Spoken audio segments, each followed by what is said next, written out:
We ask you to please continue standing as the Umass Boston Chamber Singers sing the national anthem.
Please be seated.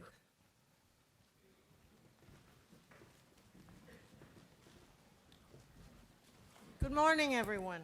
For those who do not know me, my name is Emily McDermott, and I am the Provost and Vice Chancellor for Academic Affairs.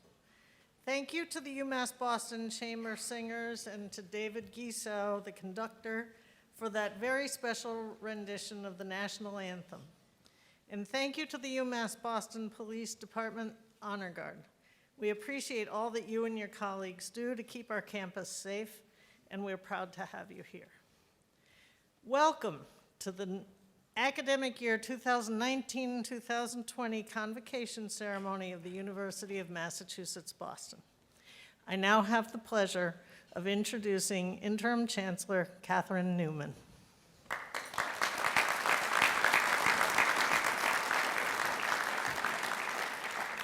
Good morning, everyone. I'm really honored to be with you here today.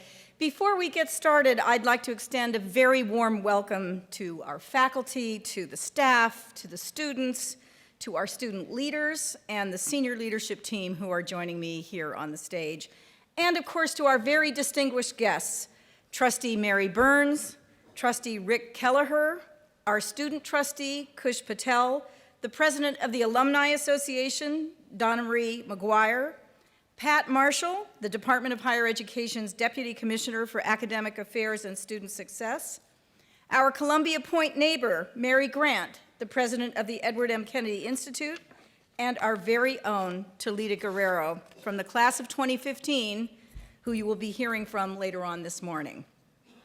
Our esteemed guest of honor, Mayor Martin J. Walsh, will be joining us a little bit later.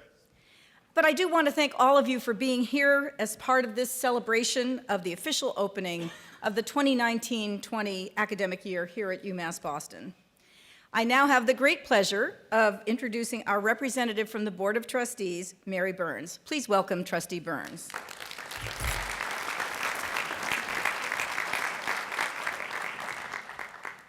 Thank you, Chancellor Newman. May I offer a big welcome to all of you and a personal thank you to you for all that you do for the University of Massachusetts Boston. We appreciate your support. It's my honor to welcome you here today to today's celebration and bring you greetings on behalf of the University of Massachusetts Board of Trustees. The UMass Board of Trustees, which includes 2 UMass Boston alumni and student trustee Kush Patel, believes in the transformative power of public higher education. We believe in the University of Massachusetts. We believe in UMass Boston's unique mission. And most importantly, we believe in you and how in just a few short years, you will be walking away from this campus with a degree in hand, ready to take on the world. But for now, you must focus on lectures, labs, and lunch.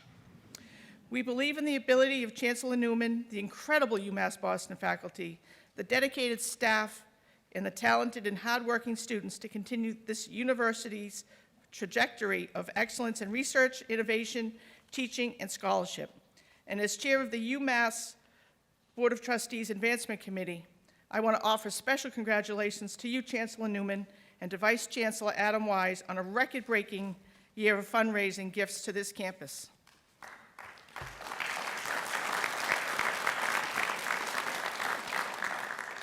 It shows what we all know, and that is UMass Boston is on the move. Thank you to all of you again who make this University of Massachusetts, Boston, and the entire system a world-class public research university, and congratulations on the start of a new academic year. Have a great year, study hard, have some fun, support each other, support UMass Boston, and finally, let's go Beacons. Thank you.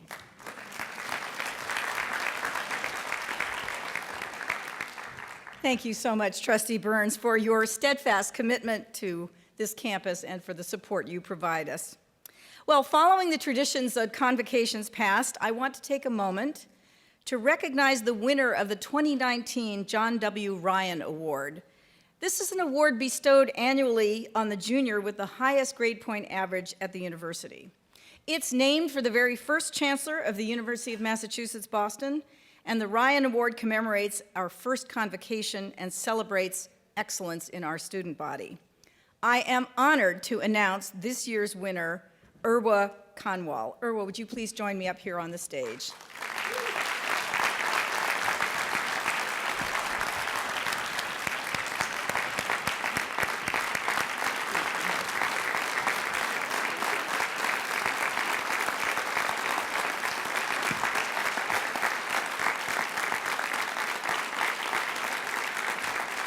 Just wait till you hear what Irwa has done to earn that applause. She has compiled an absolutely stellar record, a cumulative grade point average of 4.0. She has earned a place on the Dean's List for 4 consecutive semesters. Irwa is a graduate of Barnstable High School and a member of the Honors College, where she's studying biology in the College of Science and Mathematics. Irwa is considering a career in medicine, and toward that goal participated in the summer program to advance research careers at the Dana-Farber Cancer Center. She has participated in a number of educational outreach programs, such as the Al-Noor International Institute for Islamic Studies. She is a member of the National Honor Society, the Neuroscience Club, and the Muslim Students Association, all organizations that value community building for the support of educational advancement. We are intensely proud of you, Irwa, and very happy to bestow on you the 2019 Ryan Award. Congratulations.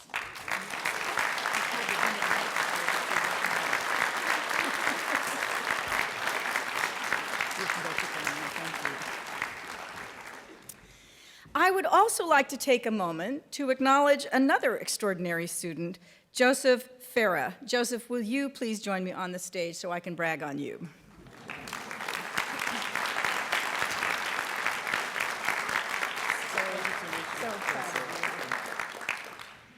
A UMass Boston physics major and honors college student, Joseph is a member of the Harvard astrophysics team that won the 2019 Breakthrough Prize in Physics, sometimes referred to as the Second Nobel.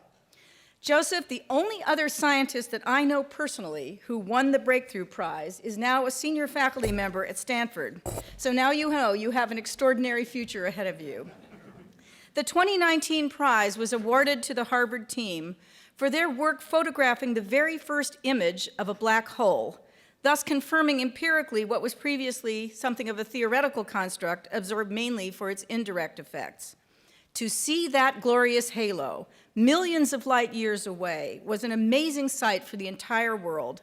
And I'm very proud to note that Joseph was the only undergraduate student on that scientific team, which numbered 347 people. Isn't that amazing? This past spring, Joseph was one of the 496 individuals nationwide to receive a Barry M. Goldwater Scholarship, the preeminent award for undergraduates in the sciences, engineering, and mathematics. More than 5,000 undergraduate STEM students applied for that scholarship for this academic year. Joseph, we are incredibly proud of your work.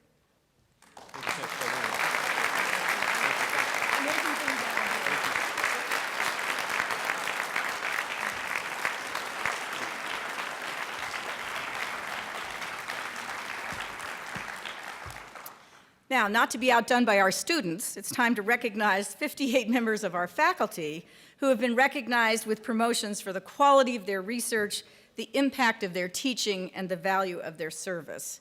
29 faculty members, and they are listed up on the screens, received tenure and were promoted to associate professor this year. 13 of our colleagues were promoted to the rank of full professor. 9 faculty members were promoted to senior lecturer, and 7 faculty members were promoted to senior lecturer 2. I would ask anyone on this list who's here this morning to rise so we can applaud your accomplishments. Please stand if you are here. Congratulations.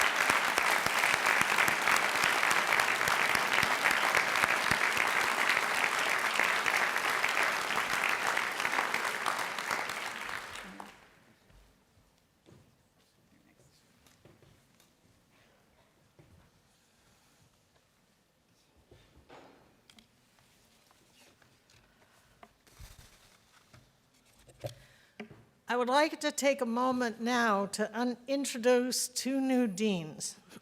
Bob Chen, would you stand, Bob? Over here. Bob Chen is the new interim dean of the School for the Environment. He has been a faculty member here for the past 27 years. His research focuses on transdisciplinary problems involving coasts and communities, and he has served as the principal investigator on more than $35 million in grants. Bob uses student-centered instruction, small group peer learning, live polling, and collaborative assessment to engage the 482 students in his Introduction to Environmental Sciences course. Thank you for taking on the challenging role of dean at this moment.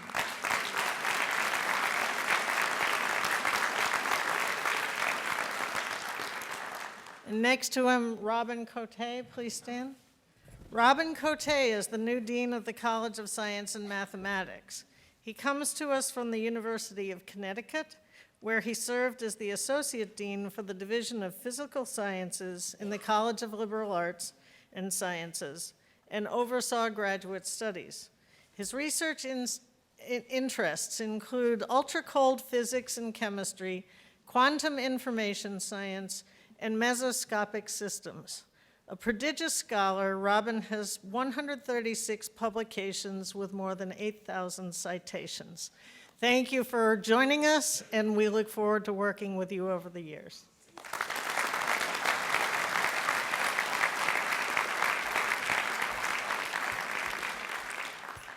We are also very, very pleased to welcome 20 new tenure-track faculty colleagues recruited to the campus this academic year through national searches. I would like to take a moment to ask their respective deans to come forward and introduce these new faculty to you.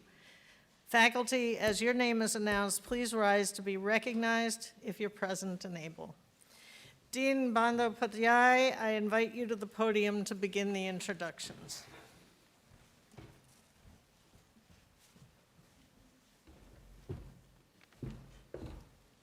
Thank you, Emily. Good morning. I am Arindam Bandyopadhyay, the Interim Dean of the College of Management. In our college, we welcome the following faculty. Teddy DeWitt. I know Teddy is here. Teddy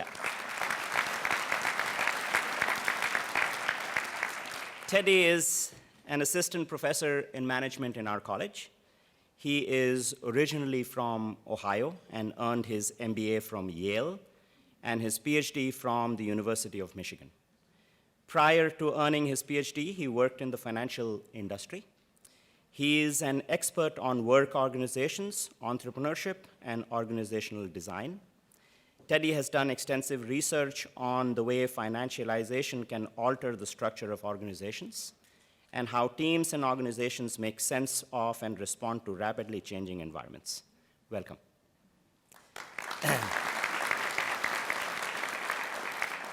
Sylvia, I know, is not here. She is finishing off her responsibilities elsewhere in the fall and will join us in spring. Sylvia Dorado Banacloche is an associate professor of management. She earned an MA from MIT and a PhD from McGill University. Most recently, she was an associate professor at the University of Rhode Island. And prior to this role, she worked as an assistant professor at Umass Boston, teaching both undergraduate and graduate students courses such as strategy, entrepreneurship, business and society, and ethics. Sylvia's research interests include social entrepreneurship and social innovation, and she has published numerous papers, articles, and chapters on both topics. Welcome, Sylvia.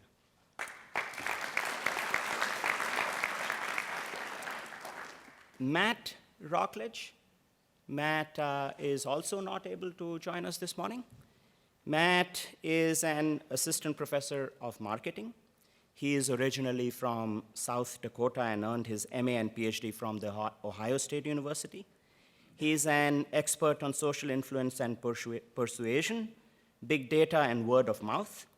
He has been awarded the 2017 Postdoctoral Professional Development Travel Award from Northwestern University and has done extensive research on weighing positive versus negative information. He has been published in numerous journals, chaired symposiums, and presented at conferences. Matt, welcome. Thank you.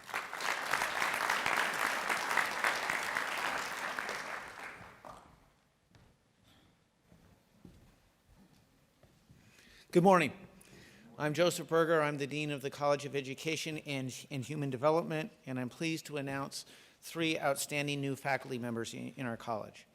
Dr. Joseph Cooper joins us as the inaugural J. Keith Motley Endowed Chair of Sport Leadership and Administration.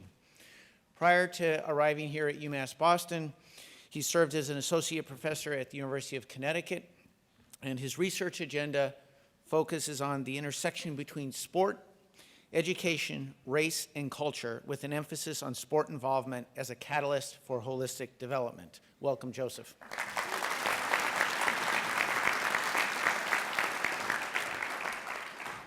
Dr. Christopher Martel is an assistant professor of social studies education in the Department of Curriculum and Instruction.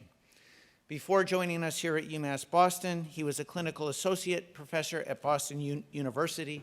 His research and professional interests focus on teacher development across the career span, and he is particularly interested in social studies teachers in urban and multicultural contexts and how they use culturally sustaining pedagogy, historical inquiry, and focus on social justice. Welcome, Chris.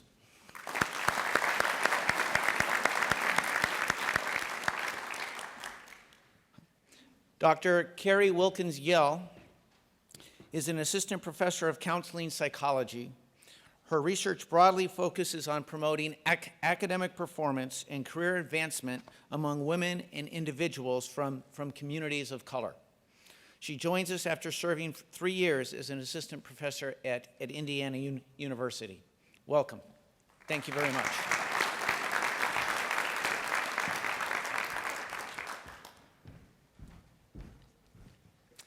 Good morning. I'm David Cash. I'm the Dean of the John W. McCormick Graduate School of Policy and Global Studies. I am pleased to introduce our new faculty member at the McCormick Graduate School, Professor Tian Song. I'm not sure I saw Professor Song here. Excellent. Dr. Song is a gerontologist and demographer who's interested in exploring the social determinants of health. Her work takes a life course approach and examines how early life experience, such as migration and job loss, intersects with family life course to shape health disparities in later life. Welcome, Professor Song.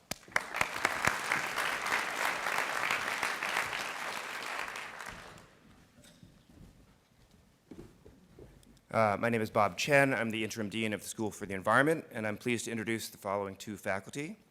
Elizabeth L. Sweet, Betsy, is an internationally recognized urban planning scholar who examines the role that race, class, and gender play in shaping our increasingly uneven patterns of metropolitan development.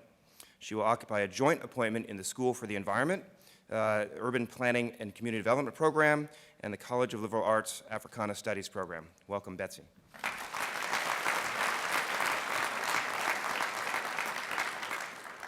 Dr. Karen Johannesson is finishing up at Tulane University, will join us in January, is a hydrogeochemist with expertise in the chemical speciation of potentially toxic trace elements and their biogeochemical cycling in the environment. She was awarded the Claire C. Patterson Medal by the Geochemical Society, is the co-editor-in-chief of Chemical Geology, has published over 90 peer-reviewed journal articles, and has raised over $4.6 million in federal funding, among other accolades. And we welcome her in January.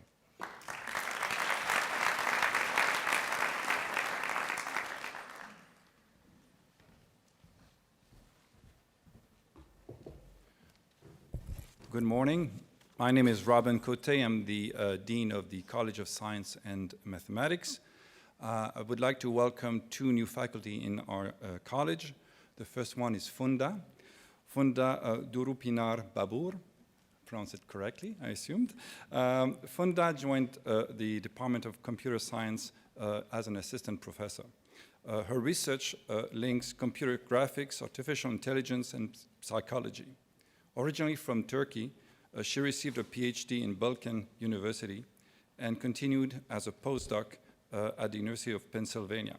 She also worked at the Oregon Health and Science University as a senior research associate. Welcome.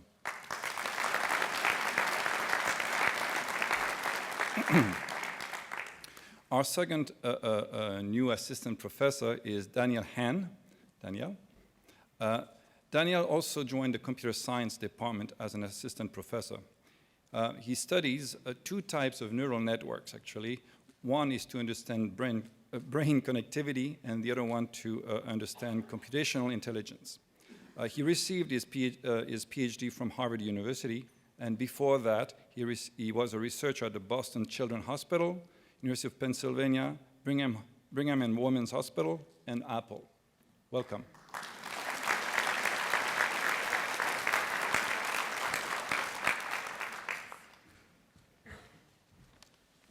Good morning. I am David Turkla, the Dean of the College of Liberal Arts, and I'm thrilled to welcome 8 new faculty to the college this year.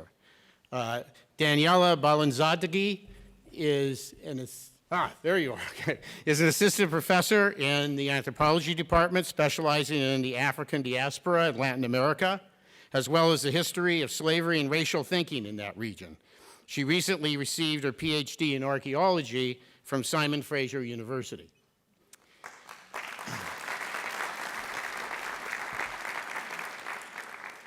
João de Souza is an assistant professor in the economics department, specializing in the macroeconomic areas of economic growth and development.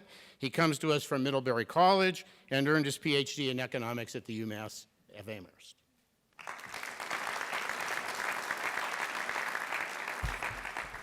Dnia Francis is an assistant professor in the economics department, specializing in areas of labor economics involving gender and race bias, as well as the economics of reparations.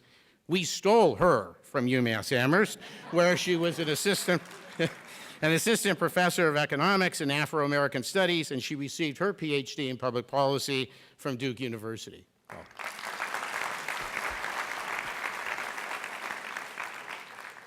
Danny Gascon is an assistant professor in the sociology department, specializing in community policing policy. He comes to us from the University of San Francisco and received his PhD in criminology, law, and society from UC Irvine. Welcome, Danny. Devin Attala is teaching, I think, is an assistant professor in the psychology department, specializing in policies to deal with trauma in the school system and the study of intergenerational trauma and resilience processes. He comes to us from Boston University, but I want to particularly note that he received his PhD in clinical psychology from us here at UMB.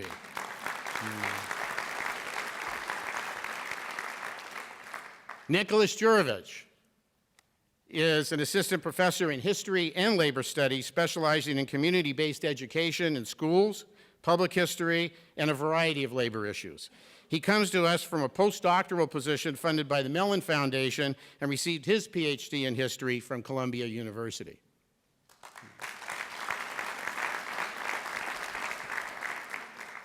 Evan Stewart is an assistant professor in sociology, specializing in the study of those not associated with organized religion in the United States and the motivations and voting preferences of non-religious Americans. He received his PhD in sociology from the University of Minnesota. Welcome.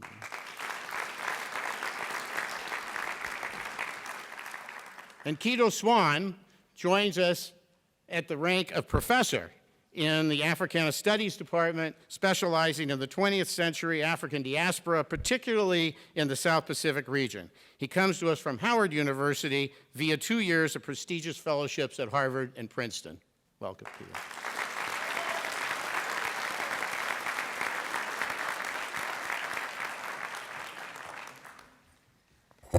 Thank you to the deans for introducing this spectacular new crowd of faculty colleagues. I can't say enough about the people we've managed to recruit this year. It's been a bumper year, and we're all incredibly excited about it.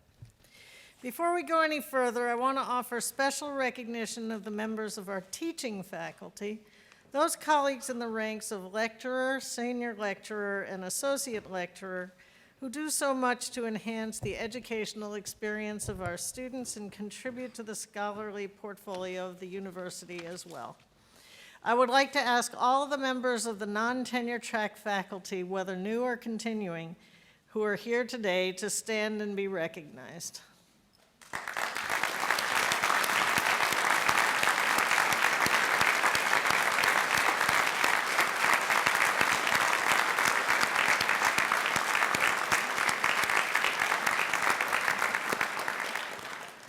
Ensuring that the university builds intellectual strength every year is an important mission. There is no better way to reach that goal than to bring new voices onto the faculty and continue to have them speak throughout the years. Chancellor Newman, I invite you back to the podium to offer your remarks to the community.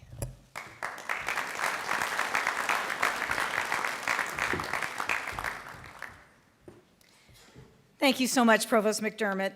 You know, Convocation is an annual opportunity to talk to the audience about what lies ahead at UMass Boston and about how our mission matters in the world, in our country, in the city of Boston, which is our special home. On this occasion, I think it's worthwhile to return to the bedrock values that animate this campus, with its special mandate to address the aspirations of an urban community composed of people who come from all over the world and all over the Commonwealth to realize their dreams and the ambitions of their families. 60% of our students are the first in their families to attend college, which means that we have a special responsibility here to support them in their quest for a better life. Many of them will leave us with a degree in hand that enables them to join caring professions like nursing, teaching, or gerontology, technical fields like chemistry, economics, or finance, with advanced expertise in public policy or conflict resolution, foundational knowledge in the liberal arts that will make them indispensable to any number of professions. All of these pursuits will position our students to make their way in a world that increasingly values knowledge.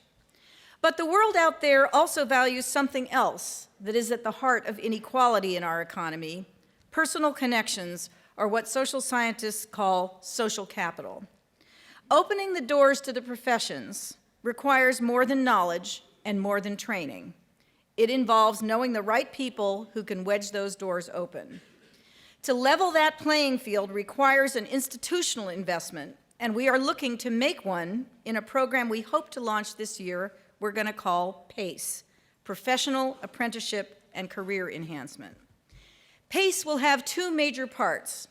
The first involves on-campus apprenticeships, especially for first and second year undergraduate students, who will be attached to volunteers among our staff who will enable them to gather supervised work experience in fields like information technology, finance, theater, communications, health professions, and many others. Because we have the capacity to provide paid work experience that exposes our students to ever more complex projects. We want our professional apprentices to complement what they're learning in class with real-world responsibility on our campus. Graduates of the on-campus apprenticeship program will move into the second part of PACE, the off-campus industry clusters, and you see some of them listed on either side in the screens. Industry clusters are collections of employers who share a common labor market. We hope to have 20 of these clusters in time, and thus far have convened 3 of them in finance, accounting, and communications last semester. 4 others will be meeting for the first time this semester: social services and criminal justice this afternoon, actually, cybersecurity, computer and data science, and banking. And 4 additional clusters will be meeting this spring. The CEOs and vice presidents from these firms coming to our campus are coming often for the very first time, and they are impressed with what they see in our students and faculty. In fact, a number of them have hired straight out of their first visit. A number of our students are already working in the firms that came to visit us through this program. In the future, they will be able to choose from among students who have extensive professional experience on campus in our apprenticeship programs as complements to their academic background. This combination, we think, will prove to be a winning one, a kind of public education competitor to the model Northeastern University pioneered with its co-op model. The time has come for a major public university to develop its own form of professional experiential education as a complement to what our students learn that is so vital in the classroom. If we can do this on campus and help our working students, which is most of our students, gain professional experience in ways that lessen the burdens of commuting, we will all be so much the better. Another way in which we hope to improve the student experience, and indeed the experience of all of us, is to create a more beautiful campus. On the screens on either side of me, you will see drawings of the green spaces and community amenities that will take the place of the broken substructure. We have already started this project because we have been emptying out the science building and are preparing to recreate the catwalk. But by December of 2021, this beautiful landscape with its picnic groves and basketball court, open lawns and intimate groves of trees will look out onto the water toward our neighbors at the Kennedy Library and the Edward M. Kennedy Institute. Last year at this time, I promised the convocation that we would embark on a restoration of the calf pasture pump house. Right now, that magnificent historical structure, do we have a picture of it? I thought we had a picture of it. Well, those of you know where it is. That magnificent historical structure, the oldest building on Columbia Point, is a ruin with trees poking out of the window frames and water damage in the interior that has caused the structure to be placed on the list of the most endangered historic buildings in Massachusetts. Happily, the Board of Trustees has now authorized the Umass Building Authority to solicit proposals for the restoration of the pump house and the development of the land immediately around it, which we hope will come to include perhaps a pub, a restaurant, some additional housing, and an environmentally responsible landscape around it. It will take some time for this to come to fruition, especially because the campus will not be borrowing a dime to support this project. But when it's done, the combination of the pump house project and the new quad will create a 21st century waterfront campus that will be the envy of higher education across the country.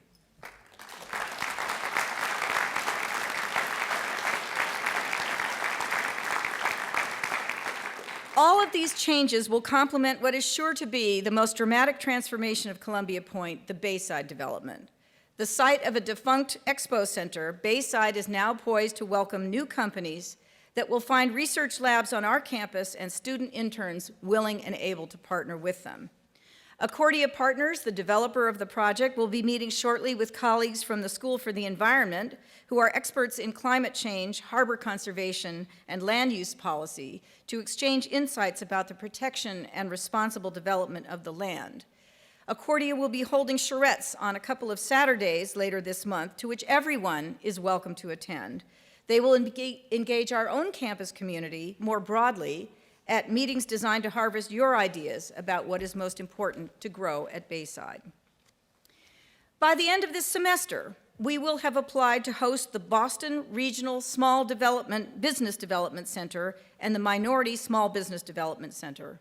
And if we win this competition, we will be in a position to assist the family-owned firms and other businesses of Dorchester, Roxbury, and Mattapan claim a piece of the action at Bayside.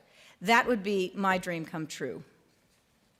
Many more people are likely to enjoy it as well if we're successful in that bid, in collaboration with all of our partners here on the Point for another project, to see the Fallon Pier, which is the pier that sticks out into the water just behind the JFK Library, become a regular stop on the harbor ferry system linking downtown Boston to Quincy. We're in the process of evaluating what kind of investment would be needed and where we could find the grants to support a reconstruction of the pier. But if it happens, our campus and all the cultural institutions around us will become places that visitors can access by the water and that students can commute to on ferry boats.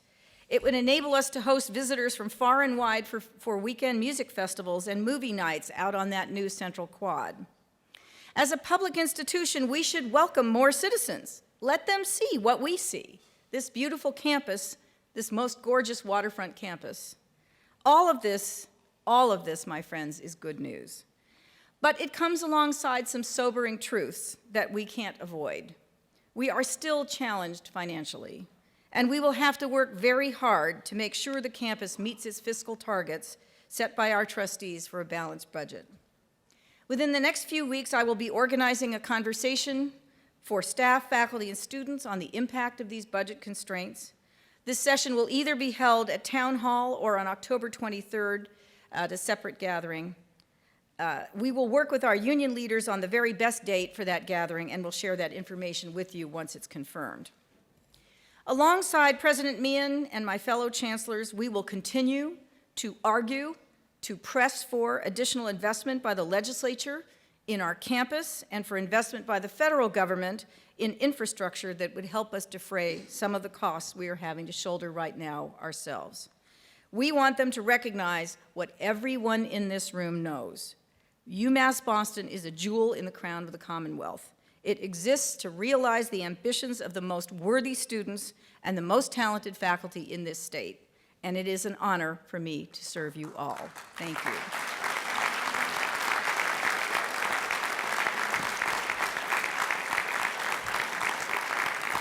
colleagues. Well, now for a little lighter entertainment, I have the pleasure of introducing the UMass Boston Chamber Singers, directed by David Cassell, senior lecturer from the music department in the College of Liberal Arts. Please remain seated and enjoy the music, while students from several classes join us to hear from our distinguished guest speakers, who I will introduce shortly. Chamber Singers.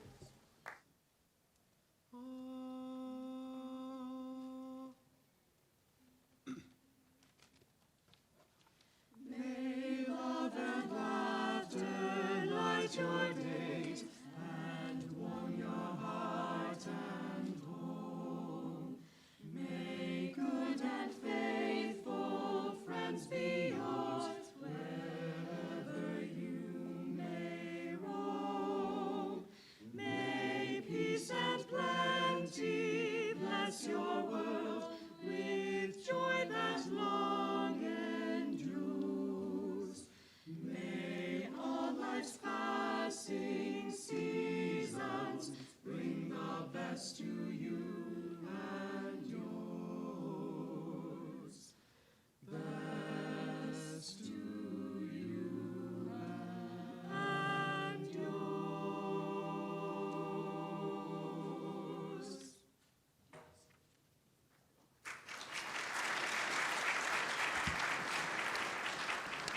Thank you so much. These students that are in the row in the front had some homework. So on Monday, I told them we needed to add one more piece to our performance. So they had homework to learn that piece on their own.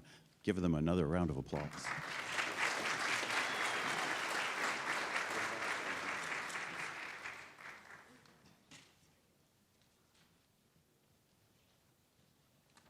So here you see the chamber singers for fall 2019, and I put their names and majors up on the screen. You can see that almost all the colleges are represented.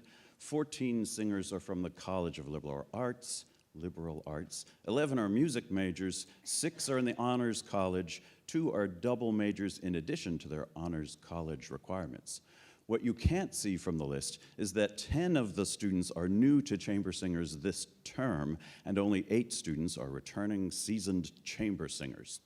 So when I was asked if the chamber singers could perform at Fall Convocation, I was asked in the middle of August, I thought to myself, I have no idea.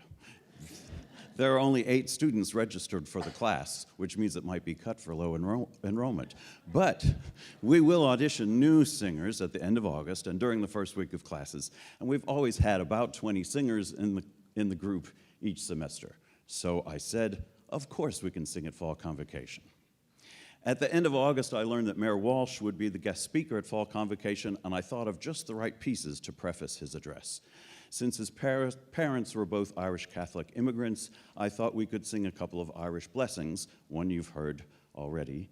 And because we are a nation of immigrants, proud of the diversity of our campus and the city of Boston, and many at UMass Boston are proud of the stance that Mayor Walsh has taken on creating a sanctuary city in Boston, we will now sing Emma Lazarus' famous words about the Statue of Liberty.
And now I have to let you know I've been on a mission to teach everyone the UMass Boston alma mater.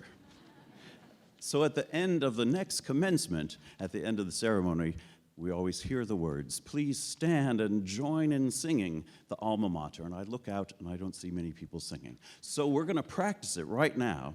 I want you to all stand and join us in singing the alma mater. It's no fault harmony. If you sing a note it doesn't sound right, that's okay, it's no one's fault. Just find a new note that sounds better. So sing along with us on the UMass Boston alma mater.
Bravo, bravo, chamber singers. Thank you all. Before we go on with the program, I can't help but want to ask you all a question inspired by the chamber singers' rendition of the Emma Lazarus Credo. If you are yourself an immigrant, if you are the child of an immigrant or the grandchild of an immigrant, I want you to raise your hand, including the people on the platform party. Practically everyone in this room has an ancestor not long ago who came from somewhere else to become part of this great nation and this extraordinary city. So whatever you hear out of Washington, I want you to remember that this campus stands for exactly what Emma Lazarus's poem commemorates, the extraordinary openness and opportunity that exists in a community like this, and our absolutely steadfast commitment to being sure that this campus is here to be welcoming, to be protective, to ensure the security and peace of mind of our extraordinary students, staff, and faculty who have come from everywhere.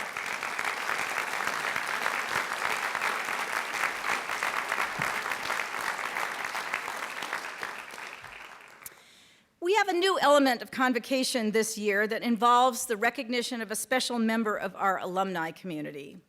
It will be reserved going forward to introduce you to people who have made a significant contribution to the improvement of the university after they graduated. It is a distinct pleasure for me to introduce you to the first of these alumni to be recognized, to Lita Guerrero. She is a truly remarkable woman who only just a few years ago was just like the undergraduates in the audience today. And before I bring her to the podium, I'm going to ask her extraordinary family, including her amazing pistol of a daughter, to stand up and be recognized. Toledo's family. There she is. We expect to see you, young lady. Toledo graduated from the College of Management in 2015, and only a few short years later founded her own company, Right Key Mortgage, a lender who provides loans to homeowners in several states. While a student here, she was the recipient of the Charles J. Hoff Leadership Scholarship, which she received from one of the university's most generous benefactors, Charlie Hoff. Toledo made the most of Charlie's support, and in recognition of what he enabled her to accomplish, returned the favor to the university by endowing a scholarship for students who were just like her, the Toledo Guerrero You Can Scholarship Program at the University of Massachusetts, Boston.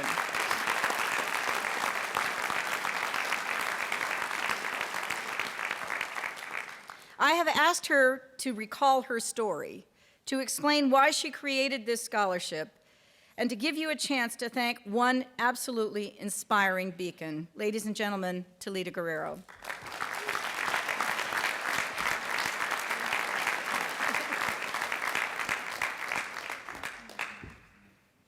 Hi, guys. Wow, it's so awesome to be back here. Thank you. It's truly a privilege, and I thank Umass for this opportunity to be able to tell my story. You know, I was sitting just like a lot of you a few years ago at this very campus, nervous, very nervous to start my undergraduate career, but I was excited, and I was excited because I had a big why and an even bigger dream. Just like a lot of you. I think a lot of you students are here today because you have a dream, right? I came here at 12 years old. I'm originally from Brazil. I immigrated here with my parents. We didn't speak a word of English, so assimilating here was extremely difficult. Without English, as you know, there's not a lot of high-paying jobs. We were undocumented. So my parents worked 2 to 3 jobs just to make ends meet. It was difficult at the time, but we got through it. As my parents were busy working, we didn't have much supervision, and therefore, we lost focus. You know, just fell through the cracks and didn't focus in school. And at 15 years old, I found out I was expecting a baby. At my 16th birthday, I dropped out of high school. At the time, felt like it was the right thing to do so I could work, raise my son. Little did I know that I was clueless. A week after I dropped out of high school and turned 16, I, at 26 weeks of gestation, went into labor. It was very scary. At the time, I lived in the Cape, so they transferred me to a hospital in Boston to give birth to my son. This is where I get emotional. He was extremely sick, and I remember one day being in the Cape at home and getting a phone call that said, you know, you should come to Boston and see your baby. He was struggling, at only 2 pounds. He was struggling with his white blood cells, so they needed to do a blood transfusion. Me and his dad, who sits here today with me, drove to Boston and, you know, to maybe say our goodbyes. But luckily that day, we drove back home, and deep inside, I knew that if that little boy made it, I was gonna give him the absolute best life, despite my circumstances and challenges and being a teen mom. So luckily, he fought it. He's an amazing kid. He's not here today. He's very focused in school and sports, so he didn't want to miss football.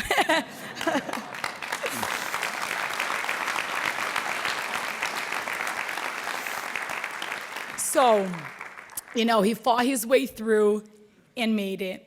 And I had a commitment to be the best mom I could possibly be. So, I went back and got my GED, started studying while he was still in the hospital in Boston. Took him 3 months to be discharged. And I got my GED.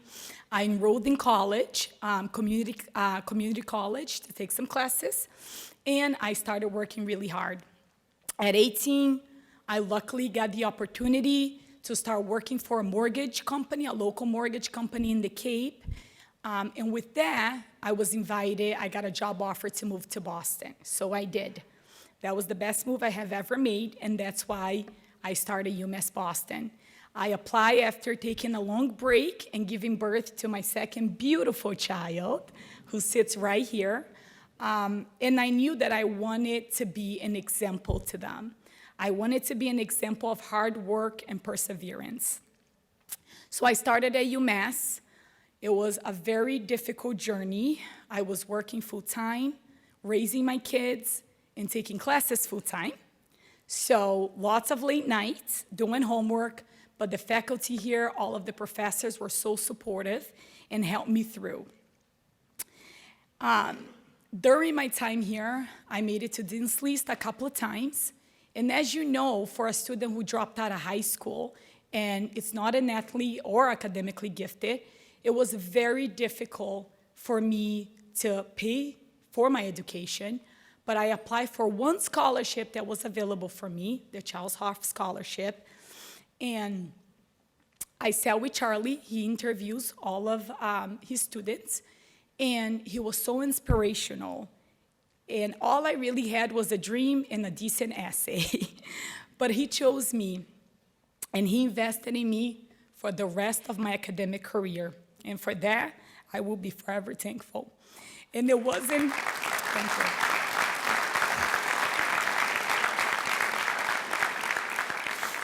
you. And it truly wasn't just because of the financial burden that he lifted off of me, but it was the fact that he believed in me.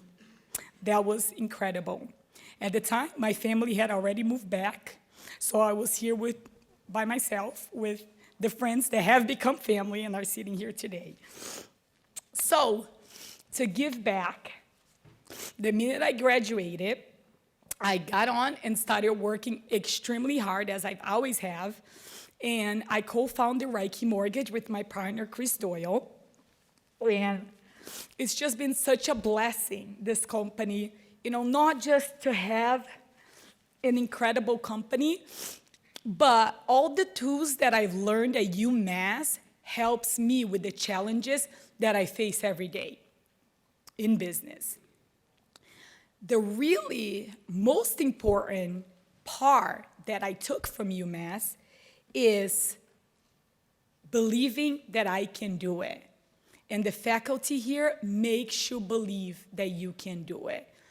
The act of discipline, perseverance, all of those tools, I took it from here and put it out in the world. And now we have an amazing company that employs close to 30 people, so it's awesome. And we do business in 6 states, and I love every single minute of it. I never, ever thought that I could live this life. It's beyond my wildest dream. I mean, my beautiful daughter is 8 years old. We just made it to our 20th country. So that's pretty incredible. We've traveled the world. Thank you. We experience a lot. And really, guys, if you think you can or you can't, you're right. So get out there, embrace the culture in this wonderful school, absorb all of the information that you're getting here. Because honestly, this is just the beginning of all of your journey to living out your dreams. For you, faculty, thank you. You guys, the work that you do is so incredibly powerful, and it truly changes lives. So I thank you for your hard work, help, and inspiration, because today I'm living out my dreams because of all of you. So thank you so much.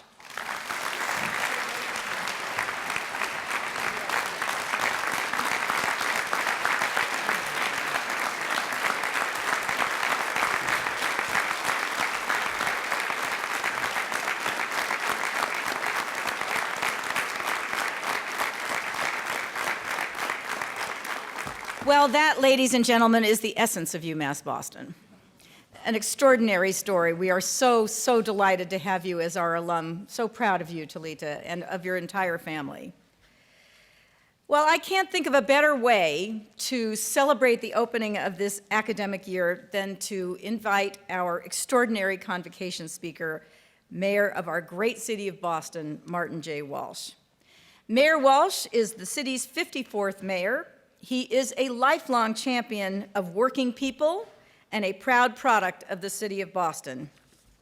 His vision of a thriving, healthy, and innovative Boston, a city inspired and aspiring to make good on the promise of equality and opportunity for all, where a revolutionary history inspires creative solutions to the 21st century. Since taking office, Mayor Walsh has focused on strengthening Boston's schools, adding hundreds of high-quality pre-kindergarten seats, funding extended leave time, learning time, and advanced curriculum at more schools, and securing tuition-free community college for Boston public school graduates. How about that? Many of those extraordinary students end up here, and we're glad of them. The mayor has led Boston to the forefront of the innovation economy by attracting industry-leading private sector employers, upgrading the city's digital infrastructure, and using technology to transform government services, from a parking meter payment app to a new city website. At the same time, he has created powerful tools for low-income workers, including a Learn and Earn apprenticeship program and an Office of Financial Empowerment. He is the founding vice chair of the Cities of Opportunity Task Force at the U.S. Conference of Mayors, elevating the national conversation about income inequality.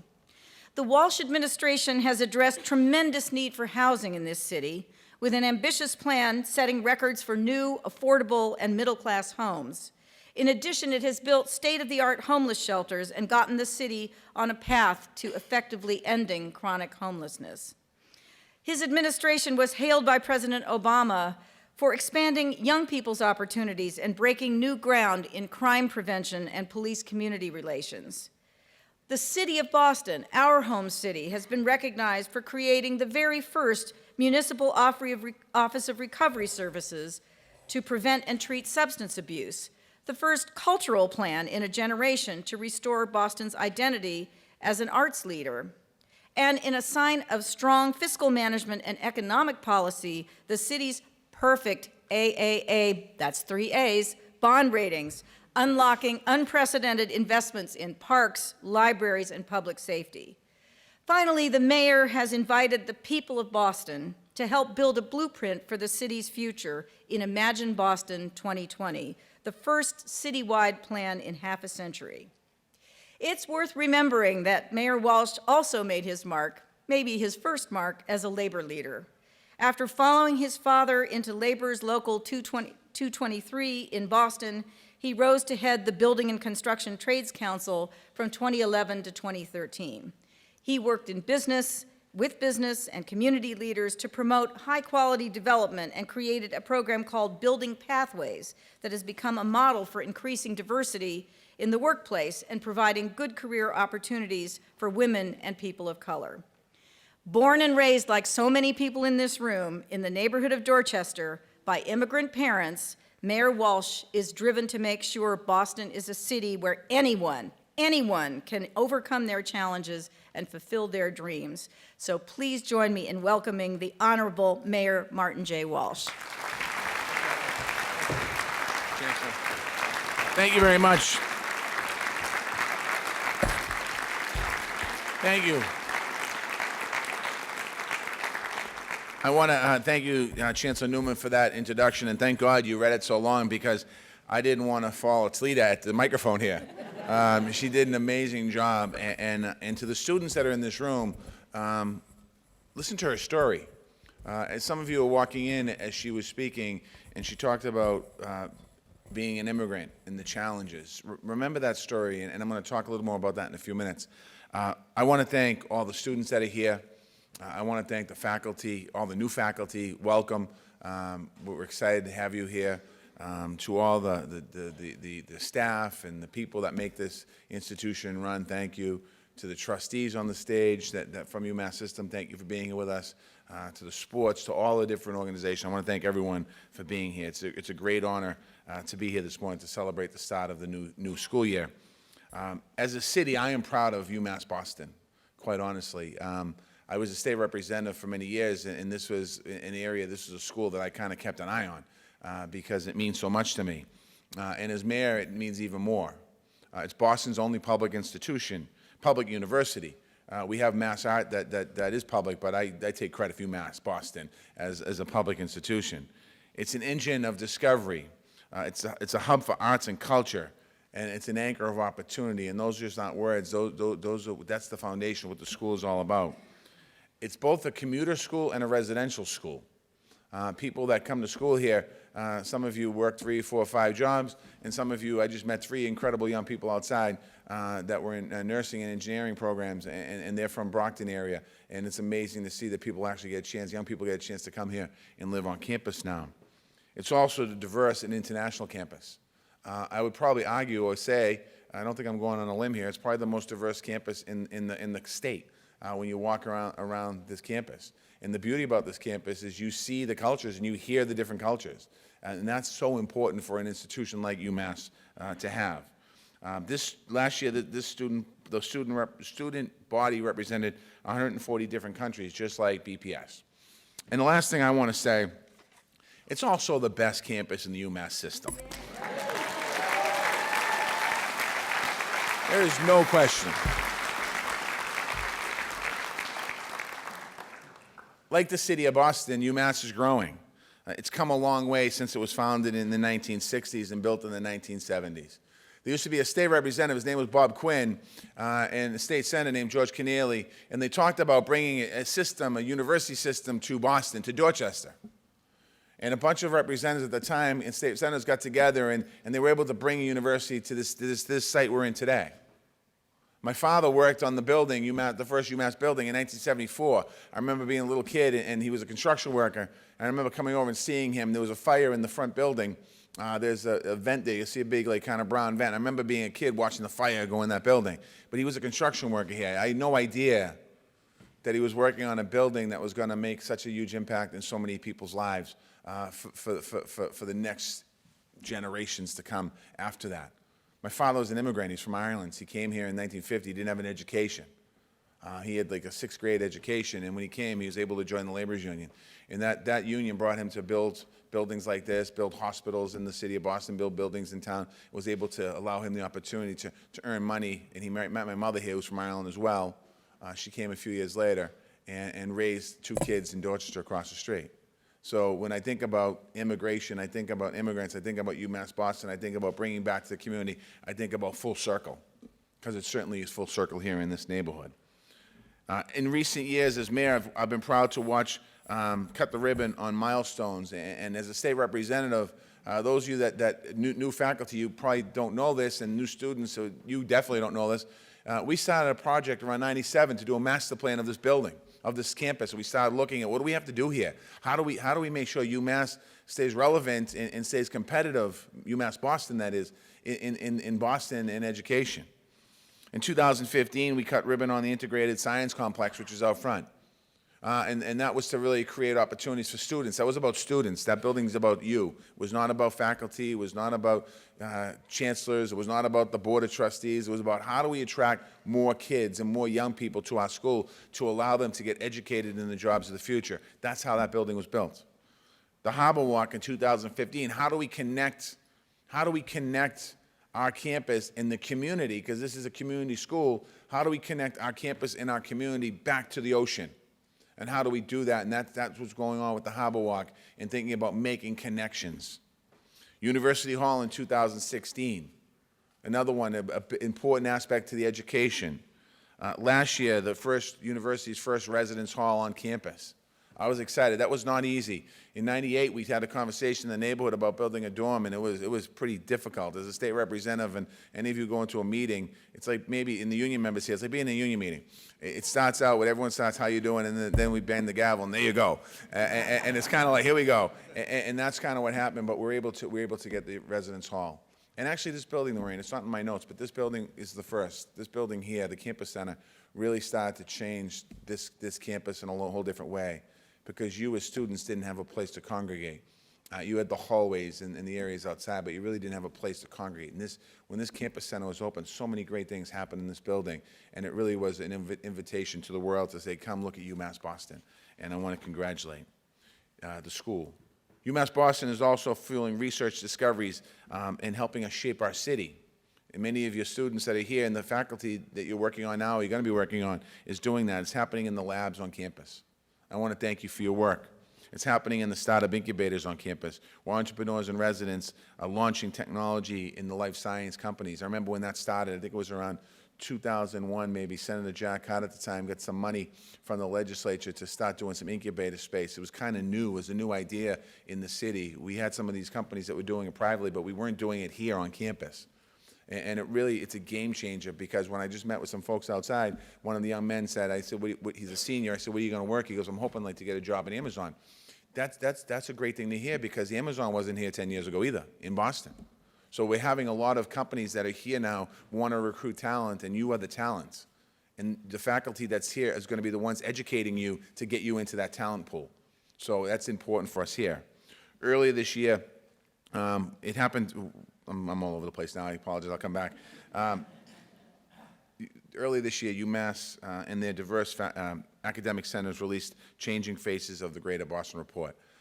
We knew what was happening in Boston, but it shows our region's population is driven by immigrants of color. When you think about it, Boston, Massachusetts. When you think about Boston, and I know I'm not going to go too political on you here today. I might go a little bit, but we are an immigrant city. Number one. Number two, we have about 700,000 people that live in Boston. 28% of those people were born in another country. 48% of those people are first generation, like I raised my hand. And then if you go on the line, about nearly 100% of our city, we're sons and daughters of immigrants. Our families came from another place. They came here for different reasons. Some of them came. My father came here, quite honestly, to earn some money and send it back to his family in Ireland so that they could raise his younger brothers and sisters. My mother came to this country when she was 17 years old, 16 and a half, 17. She came to this country the same reason, to earn some money and send it back home to help her family with her younger brothers and sisters. There are families in this room. Your parents came here from Haiti and Cabo Verde and Central America and other places to do the same exact thing, to earn some money, to send money back home. Be proud of that.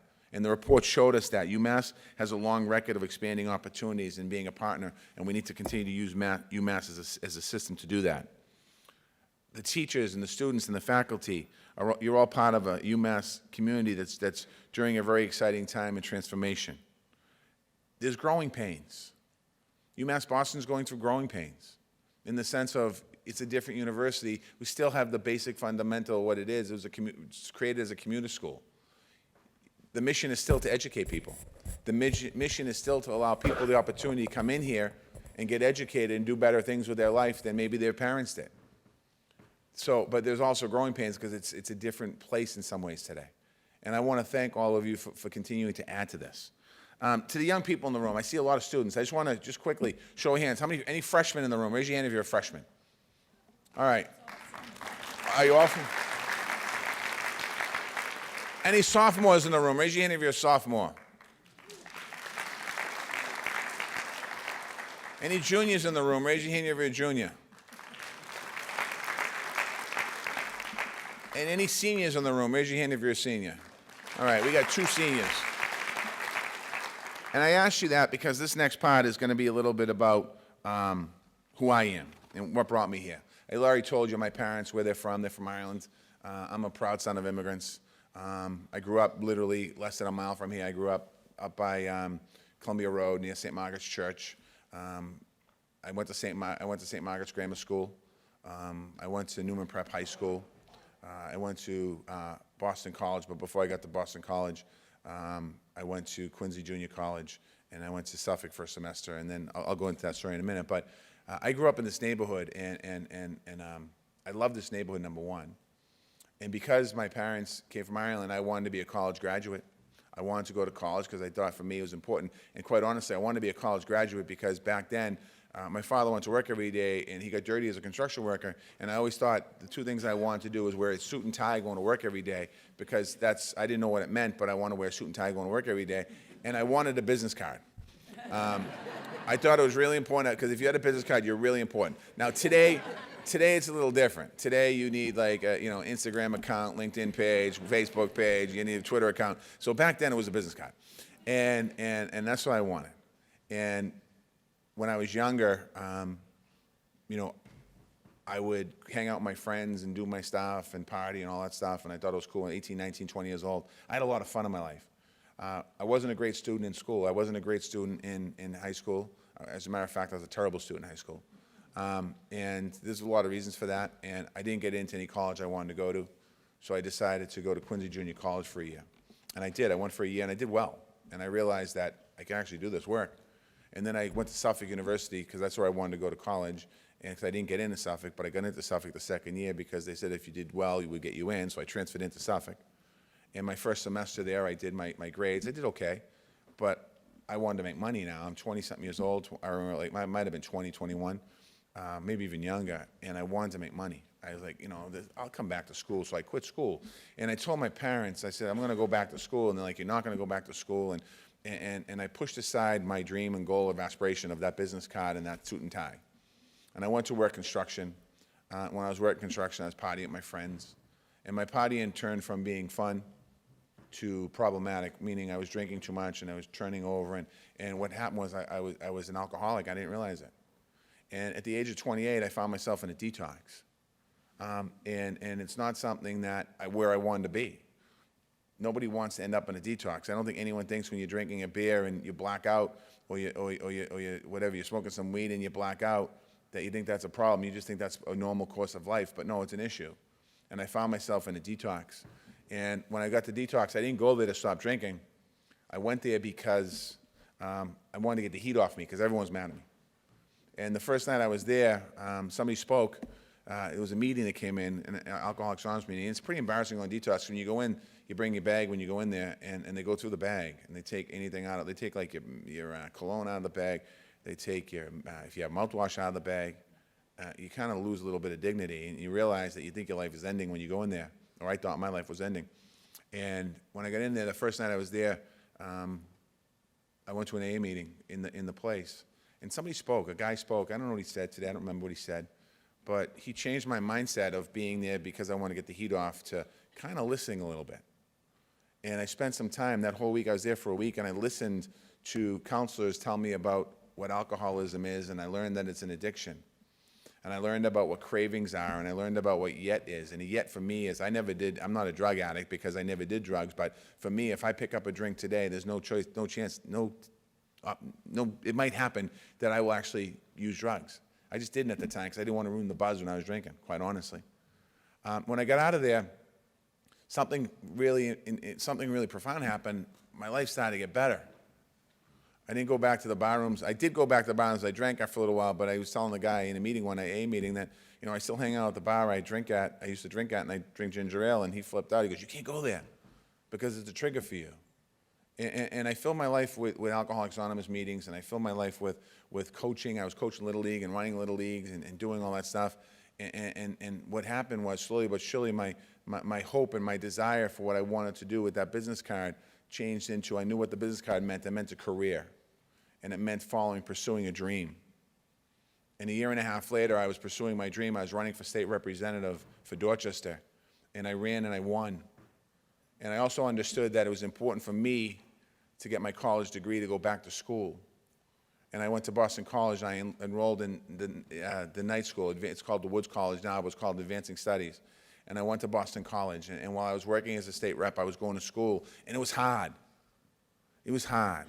I can't tell you the amount of times that I drove to school, and I was sitting in front of, parked on Beacon Street, and I'm looking at the clock, and I'm thinking, I don't need this. I think I quit school in my head probably over the course of a bunch of years 1,000 times.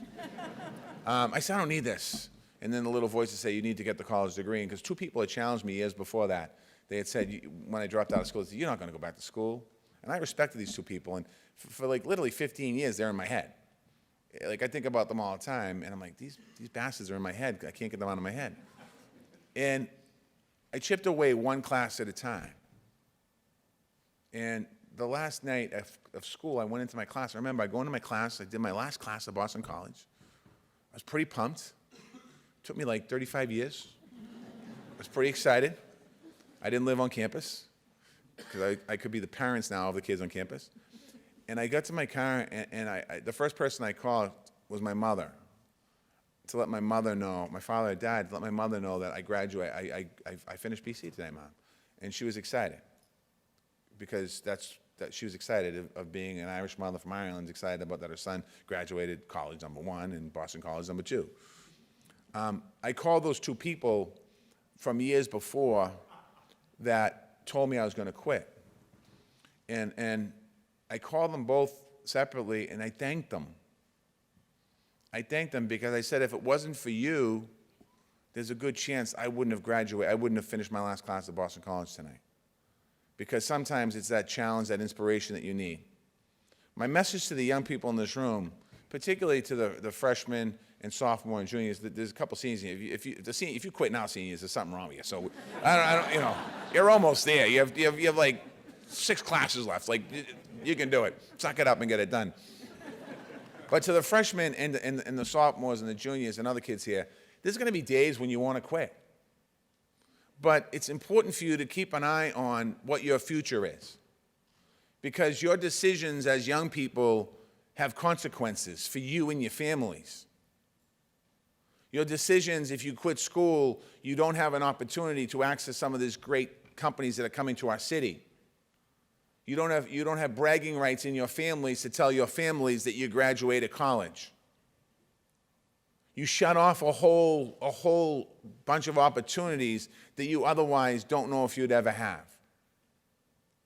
If I decided to quit school back in 1997, 98, 99, 2000, 2001, 2, 3, 4, 5, 6, 7, 8, 9, 10, when I was running for mayor, I couldn't stand on a stage and say, I went to Boston College. When I was on the stage, I couldn't talk about what my college experience did for me. That would have been missing out of my story. People in Boston would say, oh, I love Marty Walsh, he's a nice guy, but you know something, he graduated high school. Do we want our high school graduate to be the mayor of the city? Maybe, maybe not. It's important because it's about connections. Because while I was in college, even though I was older, I was in a class with Mr. Murphy, who taught, he was doing writing. And Mr. Murphy used to have us go in front of the class and present our story the way we wrote it, not just read the story like I'm reading the speech, but read the story the way we wrote it. And what Mr. Murphy didn't realize at the time, that Mr. Murphy was giving me confidence in my life to be able to do public speaking, even though I was a state representative, but he was giving me the confidence to be able to write a narrative and a story, to be able to tell that story to the audience and how to do that. That was important for me. Or it was important for me to be in theology class and learning about other religions, because I'm a Catholic, so we pretty much, Catholics pretty much stay to ourselves. We go to church, we get up, we kneel down, we pray, we do this, we go out, we try to get in there for 45 minutes. If the priest does it in 35 minutes, even better, 15 minutes, even faster, if we can get out of there. But I had a chance to hear other religions. And, and one of my professors was a Methodist. I think he was a Methodist.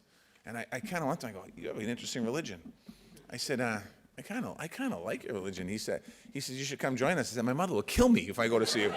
But my point is, when you're the mayor of the city and you're talking to people, there's all kinds of different cultures and faiths in the room. It's not simply Catholicism. Some people don't believe in anything. That's okay. Some people are Muslim. Some people are Baptist. All the different religions out there. Some people Jehovah. It's important. I learned that at school to understand the different cultures and different religions. I learned that in school. There's so many other things I learned. So my message to the students in this classroom, in this room today is, when I went to orientation, I thought that's what this was today, orientation. It was convocation. I had to ask Tyler, can you tell me the difference between convocation and orientation?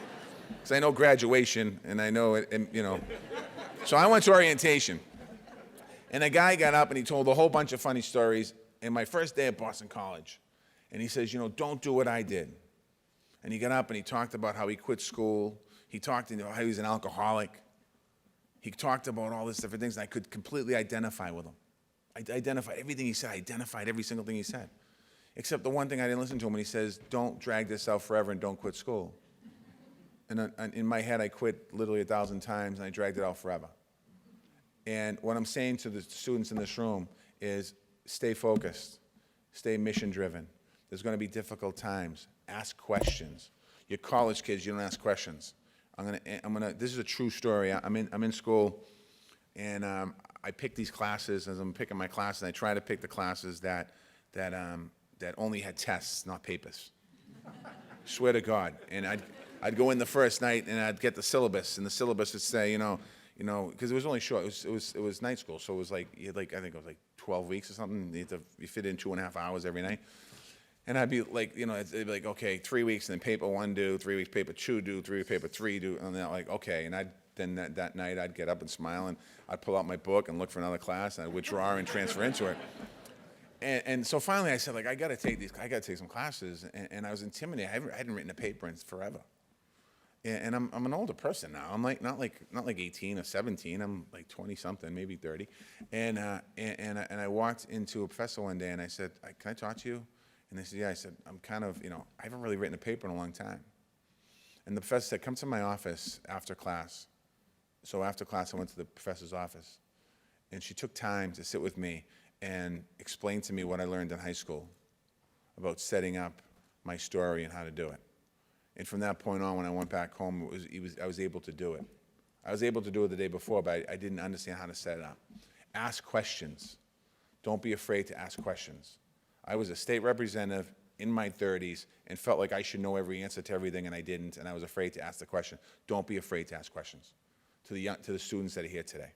To the faculty, thank you for what you do, because you're inspirations to the students.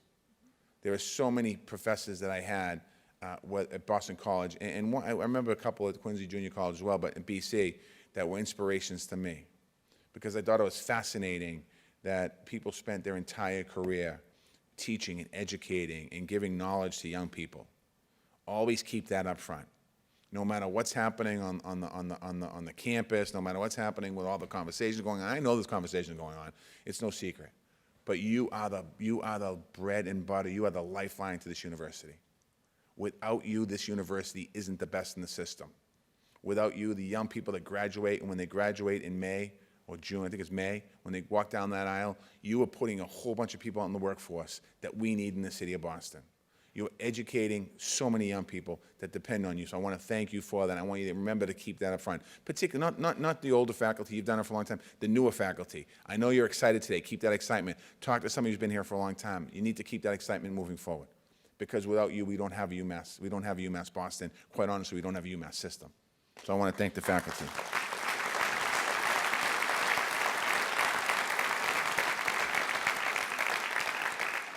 I think I'm over my time. Because you're college students, I'm supposed to talk about climate resiliency and climate change and the environment. I love it. Keep fighting for it. Anyone who came to City Hall, diversity is Boston's strength. Diversity is this institution's strength. Be proud of it. Be proud of it. Get active. Get active. We have a very important, I'm going to do one politic thing. I'm not telling you who to vote for next year. I shouldn't have to tell you who to vote for next year.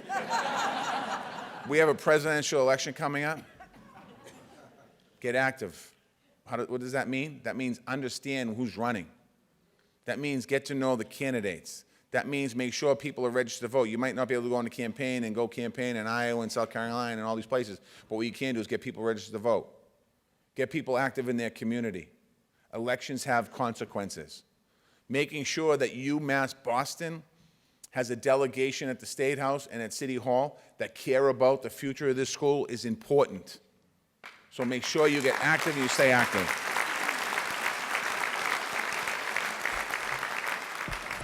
Lastly, keep dreaming, follow your dreams, and I'm proud of each and every student on this campus. I'm proud of each and every faculty member on this campus.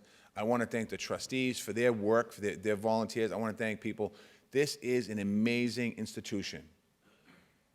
Seniors, you are about to be part forever of an amazing institution. When you graduate, you're alum. Come back to the school and give back to the school. the students that are here, this is your school. Be proud of this school. Brag about this school. And dream big, and follow your dreams, because trust me, I follow my dream. I love what I do every single day. There's difficult times, but when I was a young kid, at some point in my life, I wanted to be mayor of the city of Boston. I grew up across the street. I grew up in Dorchester. I went to night school at Boston College. My parents are from another country, and I'm the mayor of the city of Boston. Thank you.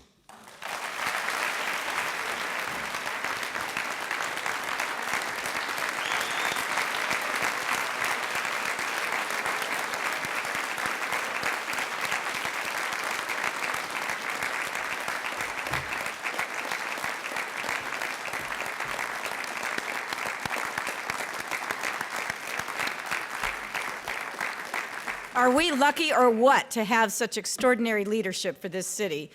Mayor Walsh, we're just incredibly grateful that you took the time to be with us and to share your story with us today. We rely on you every day to lead this city and to be a beacon for the beacons. So we are grateful to you for being here and for supporting this university.